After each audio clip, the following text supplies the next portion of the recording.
ਸਤਿ ਸ੍ਰੀ ਅਕਾਲ ਜੀ। ਕੈਨੇਡਾ ਨੇ ਕਿਉਂ ਮੋੜੇ ਸੀ 376 ਪੰਜਾਬੀਆਂ? ਕਾਮਾਗਾਟਾ ਮਾਰੂ ਜਹਾਜ਼ ਦੀ ਘਟਨਾ। ਕੌਣ ਸਨ ਸਰਦਾਰ ਗੁਰਦਿੱਤ ਸਿੰਘ? ਗੁਰਦਿੱਤ ਸਿੰਘ ਮਲੇਸ਼ੀਆ ਦਾ ਕਾਰੋਬਾਰੀ ਅਮੀਰ ਸਿੱਖ ਸੀ ਜਿਸ ਨੇ ਜਾਪਾਨ ਤੋਂ ਜਹਾਜ਼ ਲੀਜ਼ 'ਤੇ ਲਿਆ। ਸਿਰਫ ਇੱਕ ਟਿਕਟ ਉੱਤੇ ਹੀ ਕੈਨੇਡਾ ਲੈ ਗਿਆ। ਸਰਦਾਰ ਮੇਵਾ ਸਿੰਘ ਕੌਣ ਸੀ? ਕੈਨੇਡਾ ਦਾ ਸਿੱਖ ਵਾਸੀ ਸੀ ਸਰਦਾਰ ਮੇਵਾ ਸਿੰਘ, ਜਿਸ ਨੇ ਵਿਲੀਅਮ ਚਾਰਲਸ ਹੌਪਕਿੰਸਨ ਦਾ ਗੋਲੀਆਂ ਮਾਰ ਕੇ ਕਤਲ ਕੀਤਾ ਸੀ, ਜਿਸ ਨੂੰ ਕੈਨੇਡਾ ਸਰਕਾਰ ਨੇ ਫਾਂਸੀ ਦੀ ਸਜ਼ਾ ਦਿੱਤੀ। ਲਾਈਕ, ਸ਼ੇਅਰ ਅਤੇ ਸਬਸਕ੍ਰਾਈਬ ਕਰ ਲੈਣਾ ਜੀ।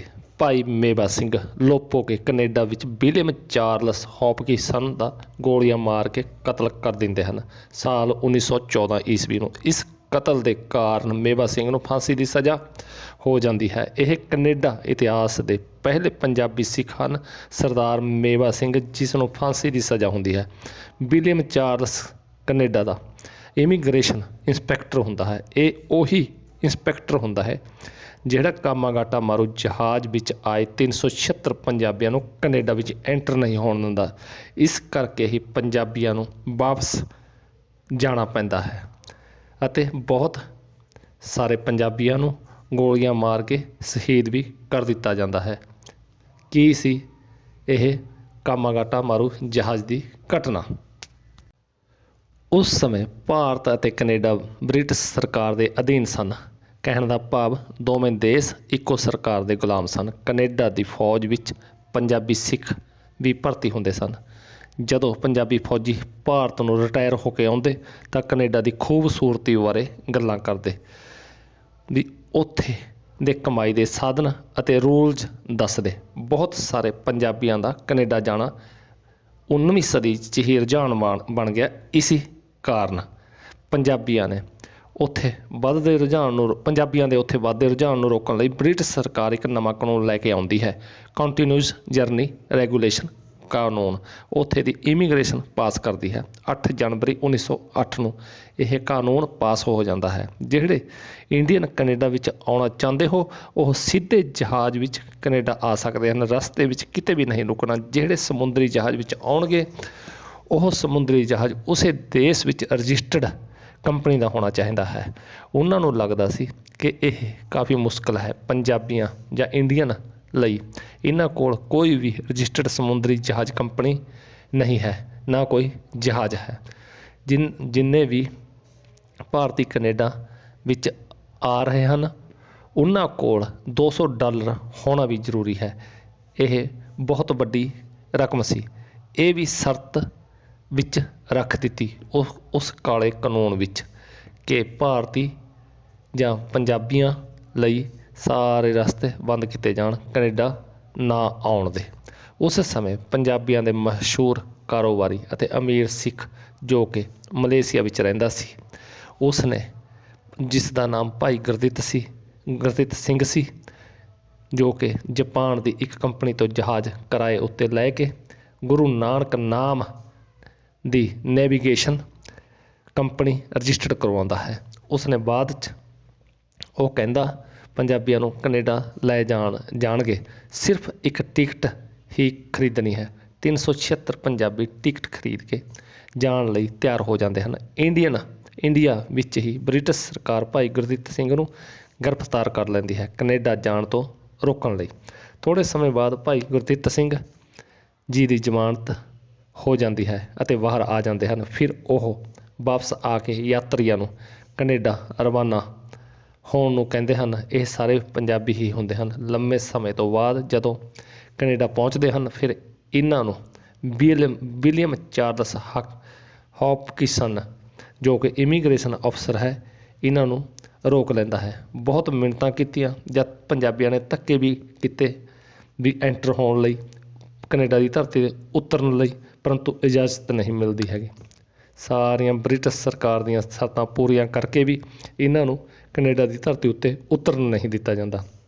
ਜਿਹੜਾ ਪੰਜਾਬੀ ਭਾਈਚਾਰਾ ਕੈਨੇਡਾ ਵਿੱਚ ਵੱਸਦਾ ਸੀ ਉਹਨਾਂ ਨੇ ਵੀ ਬਹੁਤ ਮਦਦ ਕੀਤੀ, ਬਹੁਤ ਗੱਲਬਾਤ ਕੀਤੀ ਕੈਨੇਡਾ ਸਰਕਾਰ ਨਾਲ ਜਾਂ ਇਮੀਗ੍ਰੇਸ਼ਨ ਅਫਸਰ ਨਾਲ, ਪਰ ਕੋਈ ਕੋਸ਼ਿਸ਼ਾਂ ਕਰਨ ਤੋਂ ਬਾਅਦ ਕੋਈ ਨਤੀਜਾ ਨਹੀਂ ਨਿਕਲਿਆ। ਫਿਰ ਵੀ ਇਜਾਜ਼ਤ ਨਹੀਂ ਦਿੱਤੀ ਜਾਂਦੀ। 2 ਮਹੀਨੇ ਉੱਥੇ ਹੀ ਲੰਘ ਜਾਂਦੇ ਹਨ, ਪਰੰਤੂ ਕੈਨੇਡਾ ਦੀ ਧਰਤੀ ਉੱਤੇ ਨਹੀਂ ਉਤਰਨ ਦਿੱਤਾ ਜਾਂਦਾ ਹੈ।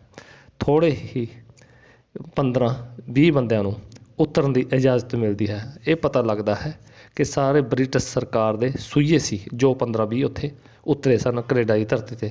ਮੁਖਬਰ ਜਾਂ ਭੇਤੀ ਲੰਕਾ ਢਾਹੇ ਕਹੋ, ਉਹ ਸਰਕਾਰ ਨਾਲ ਮਿਲੇ ਹੋਏ ਸਨ।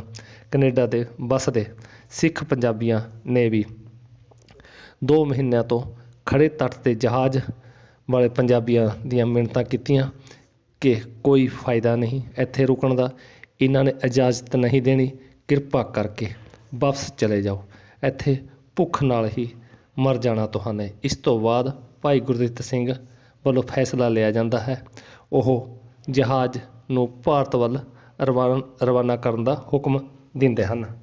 ਉਸ ਸਮੇਂ ਪਤਾ ਲੱਗਦਾ ਹੈ ਲਿਖਤ ਵਿੱਚ ਜੋ ਸਿੱਖ ਭਾਈਚਾਰਾ ਹੈ ਕੈਨੇਡਾ ਦਾ, ਉਸ ਜਹਾਜ਼ ਕੰਪਨੀ ਦਾ ਕਿਰਾਇਆ ਬਣਦਾ ਸੀ 60,000 ਰੁਪਈਆ। ਉਹ ਕਿਰਾਇਆ ਸਾਰਾ ਕੈਨੇਡੀਅਨ ਸਿੱਖ ਭਾਈਚਾਰੇ ਨੇ ਹੀ ਦਿੱਤਾ ਇਕੱਠਾ ਕਰਕੇ।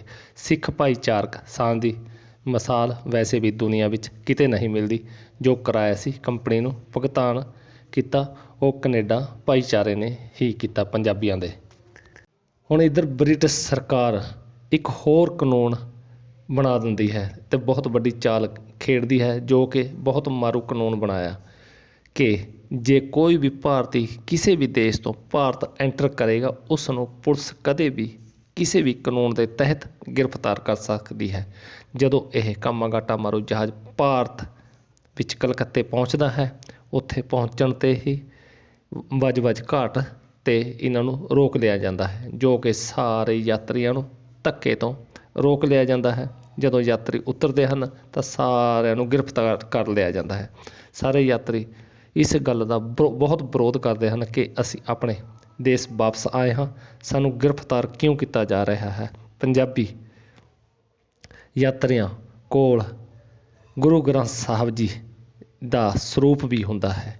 ਸਿੱਖ ਯਾਤਰੀ ਬਹੁਤ ਬੇਨਤੀ ਕਰਦੇ ਹਨ ਪ੍ਰਸ਼ਾਸਨ ਨੂੰ ਕਿ ਗੁਰੂ ਗ੍ਰੰਥ ਸਾਹਿਬ ਜੀ ਦਾ ਸਰੂਪ ਸਾਨੂੰ ਕਿਸੇ ਵੀ ਗੁਰਦੁਆਰਾ ਸਾਹਿਬ ਵਿੱਚ ਰੱਖਣ ਦੀ ਇਜਾਜ਼ਤ ਦਿੱਤੀ ਜਾਵੇ, ਪਰੰਤੂ ਗੋਰੀ ਸਰਕਾਰ ਕਿਸੇ ਵੀ ਗੱਲ ਨੂੰ ਮੰਨਣ ਲਈ ਤਿਆਰ ਨਹੀਂ ਅਤੇ ਸਮੇਂ ਦੀ ਹਕੂਮਤ ਨੇ ਪੁਲਿਸ ਨੂੰ ਗੋਲੀਆਂ ਚਲਾਉਣ ਦੀ ਇਜਾਜ਼ਤ ਦਿੱਤੀ ਤਾਂ ਉਸ ਸਮੇਂ ਕਹਿਣ ਦਾ ਮਤਲਬ ਪੁਲਿਸ ਨੇ 21 ਯਾਤਰੀਆਂ ਨੂੰ ਮਾਰ ਮੁਕਾਇਆ, ਪਰੰਤੂ ਜੋ ਉਸ ਸਮੇਂ ਦੇ ਗਵਾਹ ਹਨ ਉਹ ਕਹਿੰਦੇ ਹਨ ਵੀ 75 ਯਾਤਰੀ ਸ਼ਹੀਦ ਹੋਏ ਸੀ ਗੋਲੀਆਂ ਚਲਾਈਆਂ ਜੋ ਪੁਲਿਸ ਵੱਲੋਂ। ਇਸ ਘਟਨਾ ਤੋਂ ਬਾਅਦ ਜਿੰਨੇ ਵੀ ਪੰਜਾਬੀ ਸੀ ਉਹਨਾਂ ਦੇ ਮਨਾਂ ਉੱਤੇ ਬਹੁਤ ਡੂੰਘੀ ਸੱਟ ਲੱਗੀ। ਪੰਜਾਬੀਆਂ ਦੇ ਮਨਾਂ ਵਿੱਚ ਆਜ਼ਾਦੀ ਦਾ ਸੰਘਰਸ਼ ਬ੍ਰਿਟਿਸ਼ ਸਰਕਾਰ ਦੇ ਖਿਲਾਫ ਹੋਰ ਤੇਜ਼ ਹੋ ਗਿਆ।